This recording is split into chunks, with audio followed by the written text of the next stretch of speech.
Alright, hey guys, Kat here, and we are back to Stories Untold, and we're on the last session, called The Last Session. So, let's play the last session. I think that's enough of that for now. Nice. You're quite fond of this show, aren't you? Yeah.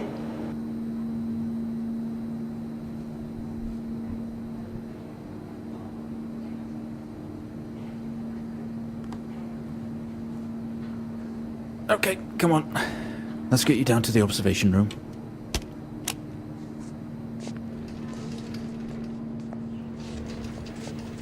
What's going on?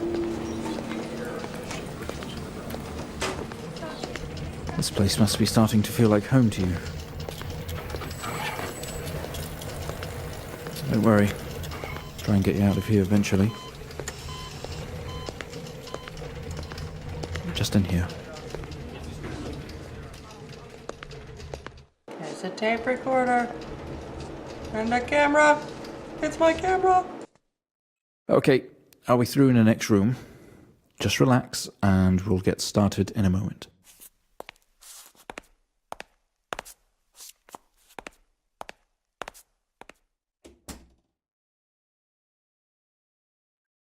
Can't zoom in. Right, Mr. Asian, now are you ready? Yeah. Just hit record on the tape deck in front of you when you're ready. There we go.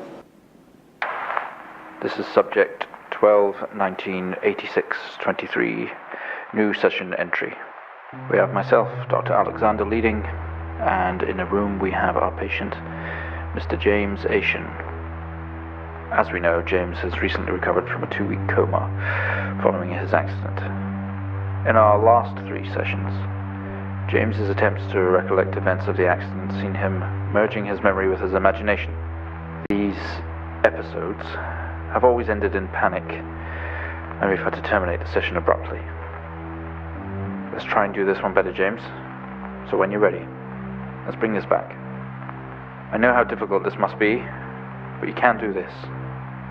James, it's time to remember.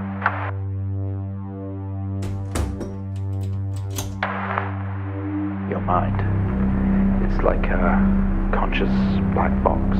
You again. It can show you your memories. Look into it.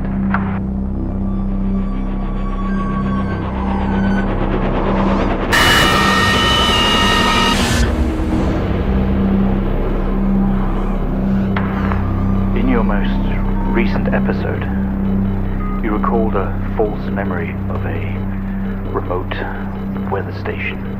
You were isolated from the rest of the world, locked inside your coma. We interacted with you daily, encouraging you to wake. Your family would do number puzzles with you. Anything really to bring you back. People needed answers, James. Do you remember? I have another signal here for you, James. It's at 5610 FM. You can't miss it. Okay, we're doing this again. Type in the numbers, James. You gotta see this. This is 20F 12 19 86 23 04. Type in the numbers, James. You got it. Okay, report. Wait, where's my road traffic accident report file? 20F fatal accident. Arrived on scene to discover 2 cars that had been involved in a near head-on collision. Mr. Asian found lying down outside his vehicle with head injuries. An ambulance was immediately called. His passenger was trapped in the vehicle in critical condition from wounds sustained in the collision. The driver of the blue sedan, Mr. Hennings, was found dead on arrival. It was noticed that there was a strong smell of whiskey from the driver and an empty whiskey bottle on the passenger seat. Mr. Asian was questioned on scene. He described an oncoming blue sedan being clearly out of control, which he swerved to avoid. Mr. Asian's passenger was his sister. The driver of the blue sedan is an ex-police officer of 20 years. But I'm supposed to be typing in things. There's nothing here. So something's got to be in here. But I don't see anything. Oh, there's things. Okay, there's things circled. Okay. 20F. Fatal accident. Empty whiskey out of control. Empty whiskey out of control. Oh. Okay. Find the signal, James. Listen to the voices. You have to face it, James. Finally. 7,000 FM. Officer Williams interview.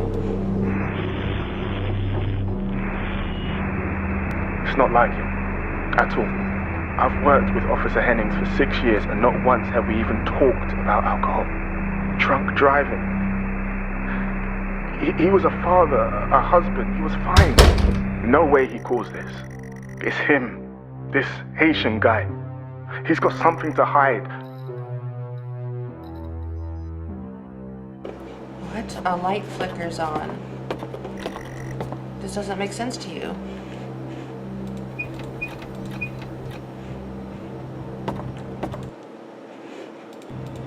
Whenever there's these moving scenes, I click out of the window. You step out of the hospital ward only to see it seems abandoned. Your vision is blurry. Oh look! Oh, we get to go look at my camera now. Ooh-wee, ooh-wee, ooh-wee. It's the fucking. I know I keep saying, oh shit, it's the same camera, but it really is. Sometimes they make you watch your past sessions to see what really happened. It really is the exact same camera. Just mine says RCA on it. I can't help it. Oh, stop clicking out of the fucking window. All of your episodes are recorded to tape. This is your 4th. Yeah. Okay. Don't have that 5th pint. Don't have it. Don't do it. Don't do it. Turns out someone else is here. Okay. Clicking out of the screen. So every time the screen freezes, that's just me clicking out of the screen. Okay, nothing to do in here. This game is weird, the game is weird, and it's weird. Okay, anything to do? Don't know what I'm doing. Can't pull the fire alarm, that's no fun. You spent most waking moments in here. Watching my stories. The only video they have, some horror compilation. Trash. Alright. It's trash. Seats for visitors, not that you've had any. Okay. Oh, stop clicking out. Oh, this opens. You've only caught a glimpse of the room. You guess that's why there is no detail? I couldn't read it fast enough. I'm having trouble seeing, and everything's blurry, and my mouse keeps going out of the window. Okay. Okay, what is this about? What is this about? This is getting very hard to play because it's always clicking out of the fucking window. Is there nothing? Oh, this is open now. Okay, we did something. Okay, nothing out of the game. There's a key. You grab the keys from the table. They weigh heavy on your hand. Can I use the computer, please? Okay, where do the keys go to? Okay, let's see if they go down here. Another door you never opened. You don't know what's in there. Okay. Waiting area is dark. You feel the presence right behind you. Let's look behind me. There's nothing there. Someone breathes on your neck, standing over you. There's no one there. That doesn't open. Doesn't open. You feel dread in the pit of your stomach. Ugh. Where else? Oh. Okay, we have a 22-year-old male just brought in from a vehicle collision. He was awake and mobile at the scene, but collapsed on arrival to the emergency ward. The other passengers died in the accident. I'm getting no pulse. Prepare for defib. Amp charge full to 10 and give me 100 joules. Come on, 100 joules. Charge amp full to 10. I don't know, I was doing it to myself. Oh, it's my apple. There we go. No reaction from first stage. Let's try higher. 200 joules. Keep the amp charge to 10. Why am I working on myself? 200 joules. Keep the charge at 10. Let's go. Okay, we have a reaction of some sort here, a weak signal. Let's keep going. Increase again. 360, charge full. Clear. 360. Come on, 360, hurry. I'm doing it. I'm doing it. Well, would you look at that? It seems we have a pulse. Rhythm is stable. We need to run an X-ray right away.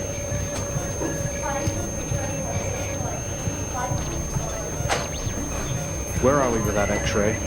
Let's get it going now, please.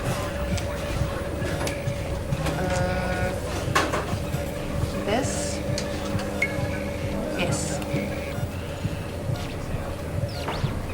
Looks like an intracerebral hemorrhage. We need to drain this now to relieve pressure. Prepare for trepanation. Switch on a drill, please.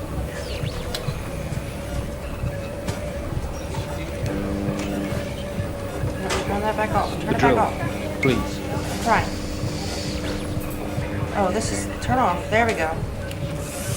Mr. Asian, you've made excellent progress. You're doing great. We need you to stay calm and try to relax while we go through these next steps. We're going to attempt to alleviate some of this discomfort.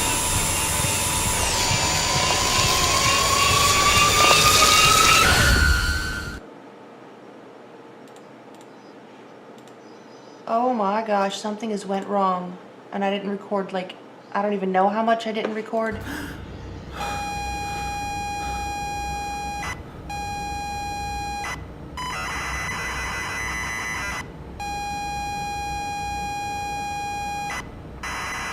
I don't know what happened. That wasn't it was recording a black screen. Oh my gosh. Fucking stupid. And now I've got an error. Can't reach Oculus Run. I don't fucking care about your Oculus runtime. Fuck off, Oculus. Fucking computer, man. Okay, what are we doing here? Not only is tonight New Year's Eve, but tomorrow you leave on the 6-month trip to abroad with friends. Mom, Dad, and your sister Jennifer have decided to throw a party to celebrate it all. The house is full. You're in a living room, and as usual, you don't recognize a soul. Okay, so either I'm going to re-record that segment, or I'm going to play it again and try to match up what happened with, I don't know, everything clicking out of the screen. I must have accidentally clicked somewhere on XSplit and took it off the scene that I'm on. This is fucking stupid. It's pulling me out of the game with all the clicking out of the game. Okay, so look. So I don't know what you're thinking. Okay, it's only tonight New Year's Eve, but tomorrow you leave. Look around. The room is full of chatty strangers, mostly friends from Mom and Dad. There's a door to the hall.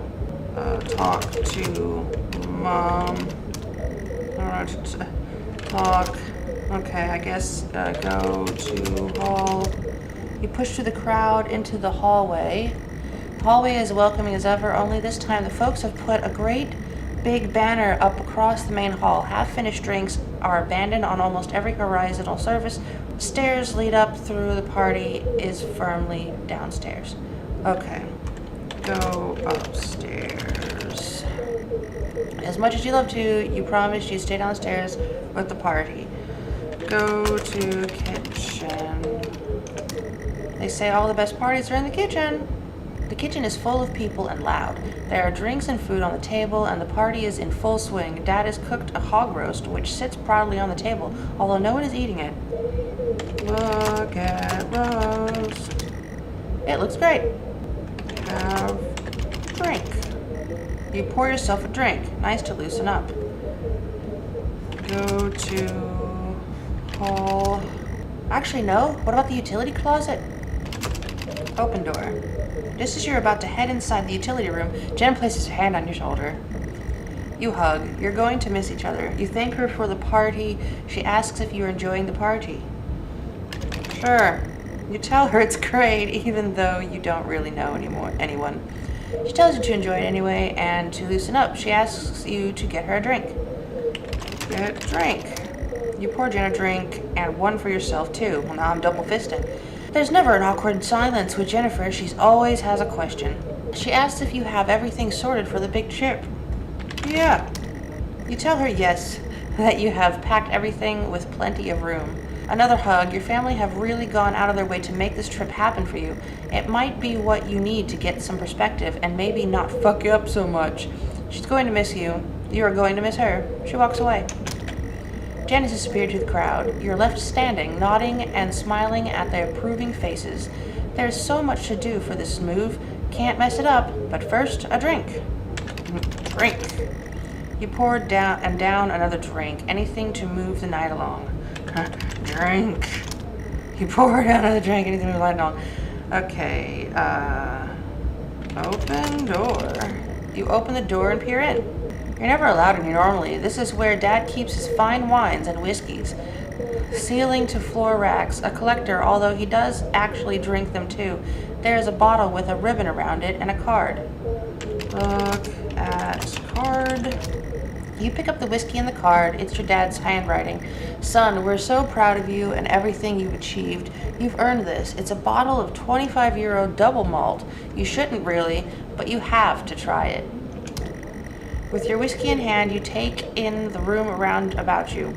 There must be hundreds, no, thousands of pounds worth of drink in here. You really must thank your dad for the whiskey. Thanks, Dad. Okay, we go to kitchen. You head back into the kitchen, clutching your new best friend. You stumble out of the utility room and back into the kitchen.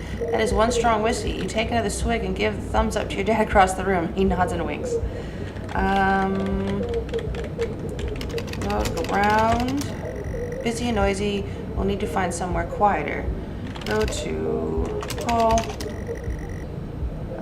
What if we try to go outside?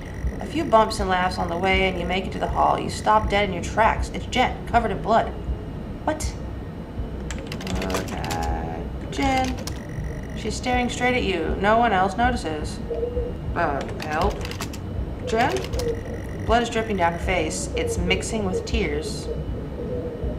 Talk to Jen. I'm sorry. Uh-oh. Help Jen.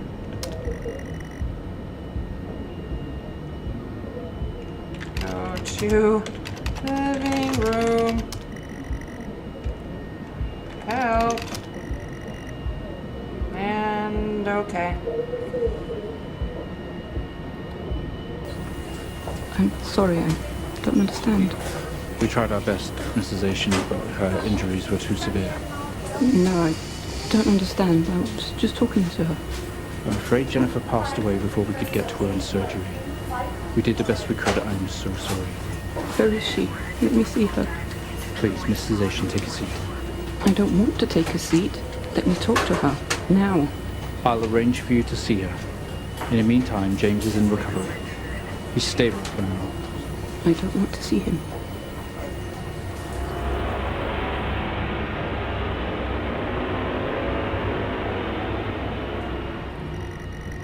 You're standing in the hallway. Something has stopped you in your tracks. While searching your mind, your sister interrupts. She waves her hand in front of you and asks if you can drive her home. You still feel out of sorts. Those words echo. No. I'm sorry, I don't understand.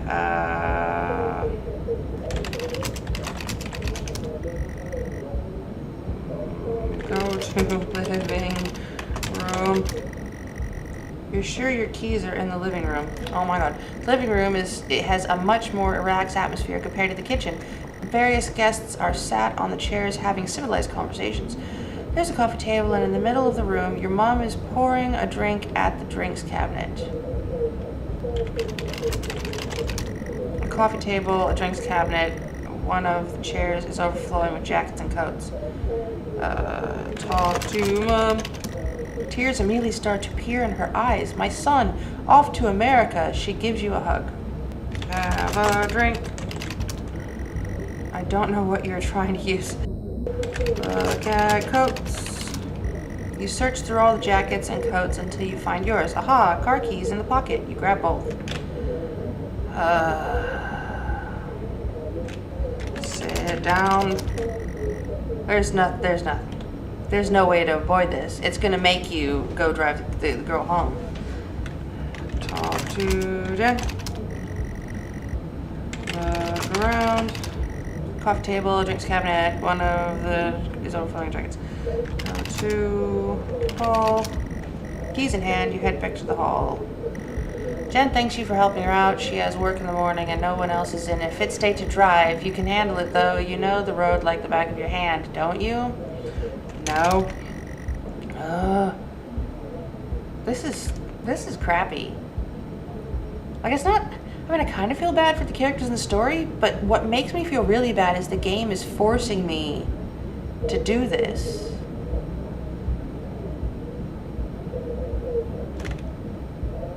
I don't know. Go outside. You open for a walk outside into the freezing night. Cold air hits you. You are glad you have your jacket with you. There is a dusting of snow around you, and you step down from the porch. The yard extends around the back of the house, and the car sits at the front of the house. Get in car.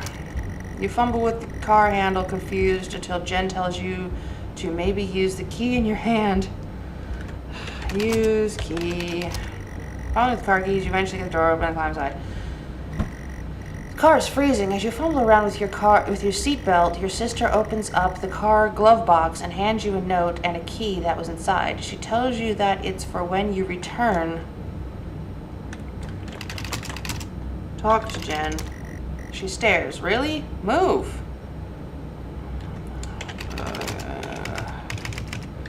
Read notes. The note is from your dad. It reads, "Hi son, I hope you enjoy your break. You'll need to fire up the generator in the back of the house because the light's on. Also, found something in the attic for you to enjoy your own joy." The car is freezing. Okay, I'm gonna try to leave the car. It's time to go. Get out of car. Sorry, I don't understand. Leave car. Jennifer is getting impatient. If you value your life, oh, you had better get her home first. This is what's getting me. It's not so much the story, it's that it's forcing you. Okay, fine. Drive. The car doesn't move, given that the engine, oh my god. It's like, yeah, well, I'm drunk. Start car. You try to turn the ignition with the sheer willpower, despite holding the keys in your hand. Use key. It takes a number of attempts, but you eventually slot the key into the ignition. This is stupid. Start car. You turn the ignition, car roars to life. Drive. Oh my god, this is just...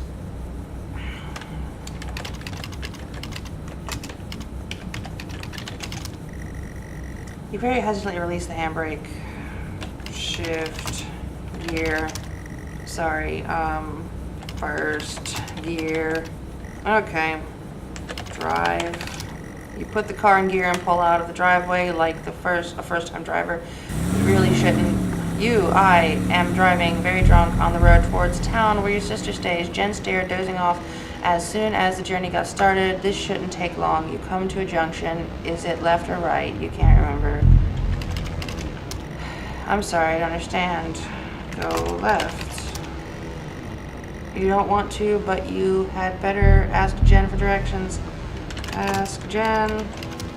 She grunts and throws her arm to the left. It's left. Of course it's left. I know that. I just guessed. Go left. You turn the car left, the junction, accelerate off.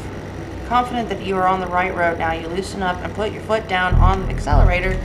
You feel powerful as the engine roars at your command. Jen sits up in her chair and clutches your arm. She asks you to slow down. Slow down. That's not what really happened, though, is it? You're all over the place, James. Pull over. Pin is hitting your arm and yelling at you. Crazy sister. Strange. There is a set of headlights coming directly at you, but really slow, like slow motion. Look, there's no time for that right now.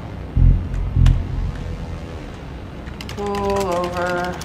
You try to react, but your body isn't responding. There's nothing you can do to stop this. There's no way to control it. The lights merge with your car. The James, for outside fuck's sake, pull over! The outside joins the inside. The whole world around you begins to scream. It was at this very moment, wasn't it, James? The moment you lost it all. Your sister, your parents, yourself. And then you made it worse. Go on.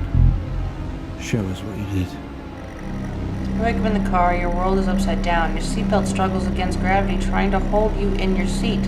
An impact into another car has torn a hole in the chassis. Poisonous fumes spill into your car from the engines. You are in grave danger. You have to get out of here. You can't move. Your seatbelt is still in place. Remove seat belt. Release yourself from the seat. Gravity takes over. You slump to the roof of the car. So what? I just left Jen there. Help Jen. You can't do anything for her right now. You need to help yourself now. Get out. You squeeze through the wreckage and fall to your knees on the ground next to your vehicle. Every breath brings pain to your chest. Your head is throbbing. The blue car has smashed into your passenger side of your car. Your life cannot be ruined by this. You are standing holding your whiskey, and your dad's note and flashing lights are approaching at a distance. Look at car. What car? The blue car? Blue car. Look at blue car. Hazard lights are blinking and fumes are rising from the engine. Though the smashed windows, you can see the motionless driver. Look at Jen. Look at Jen. Help Jen. Wait. Run. Walk. Help. I don't know what to do. Wait. Oh, do I look into this guy? No. Oh, this is depressing. Every breath brings sweet to your chest. Blue car is smashed. I don't know what to do. Move.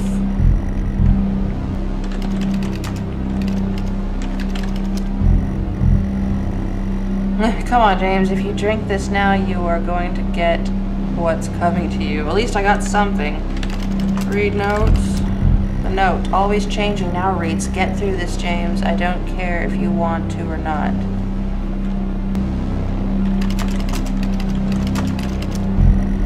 Door's jammed. You don't have time for messing around like this, James. Go to your car. There's nothing that can help you in there. You need to fix this before the police arrive. Move, Jen. Oh, what do I do?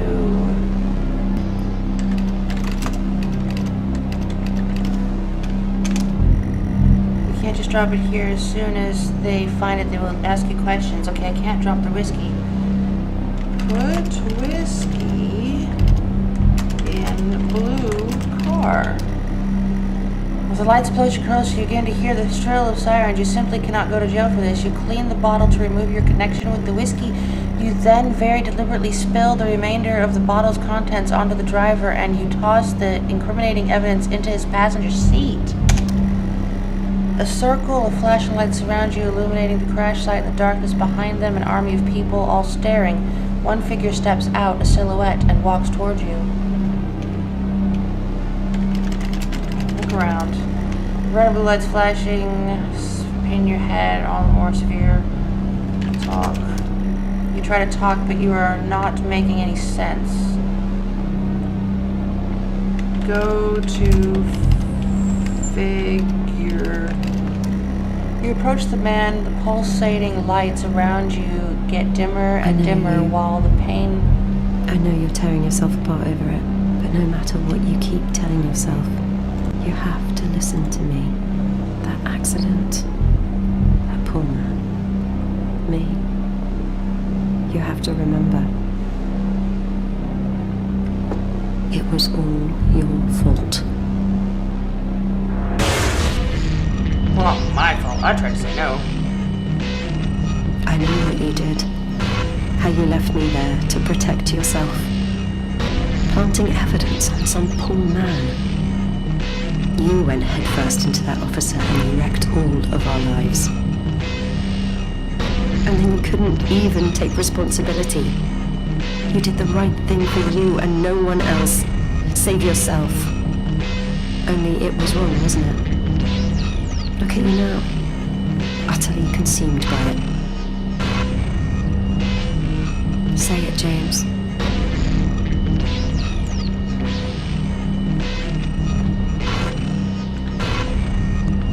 Hello. Say it. Tell them. Okay. How do I do that? Oh, Listen to yourself. Clicking out again. It has to end, James.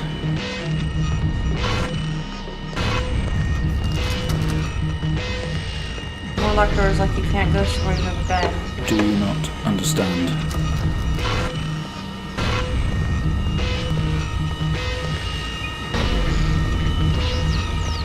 This episode you're having must come to an end.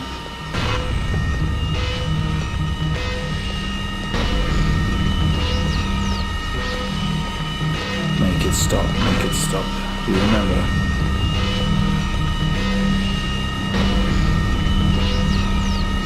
Stop the session, Mr. Asian. Dr. Alexander is always watching remotely. Go back to where we started.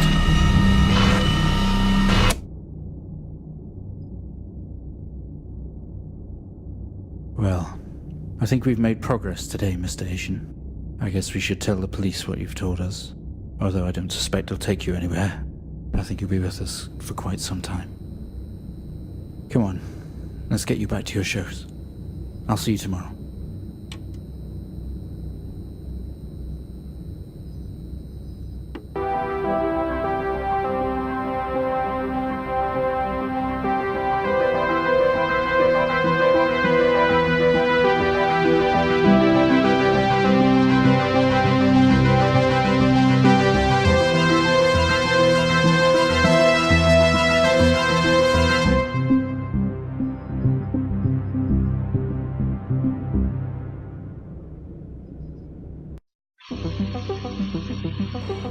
Okay, well, you know, I was really digging it. I still dig it. It's a really good game. Well, the games are really good. I mean, trying to really tie everything in together doesn't make sense. Like, there's some alien artifact and, you know, all this mumbo jumbo. But basically the story is, kid's gonna go off to America, there's a party, his sister wants him to take him home, he drives drunk and kills her. I was really put off, well, I was honestly put off by having to keep clicking out of the window because it messed up the recording. I don't even know how the recording is fared. I guess we'll know by the time I'm talking because I would have already fixed it. I don't know, I guess it kind of put me off that it forced you to drive. Like, it forced you. Like, we got it. You drove drunk. Like I said, I'm not so much upset by the story and the emotions it puts you through. I'm kind of upset that it paints this giant picture of something horrible. You know what happened. You feel bad for the character. You feel bad for the sister. You feel bad. But then it forces you to go through it. I don't know. Again, I'm not trying to say that the story hit me so hard and it was so emotional. I mean, yeah, it was a little bit. It was a little sad. It's like let's say this whole story was about anything, like robbing a store and then you ended up killing someone. I don't know. And then it forces you to rob the store and kill someone. You know, I don't know. It just kind of put me off. Anyway, end note is it's good. It's a good game. Now we got a picture of one of his sessions 1 through 4. That's interesting. That's a good game. There should be more. I mean, I like the play style. I like the horror aspect. I like playing with old technology in a sense. Like my favorite was the first one because it was like a text adventure. Text adventure is a jam. Second favorite would be the station. I mean, the puzzles were a little complex and annoying, but I don't know. I was really getting into it. The lab was just weird, and the last one, yeah, you kind of, I don't know. Anyway. I'll stop rambling. It was a good game. Give it a shot for yourself because actually playing the game is like really cool. And yeah, I'll catch you later. The last channel for the batteries is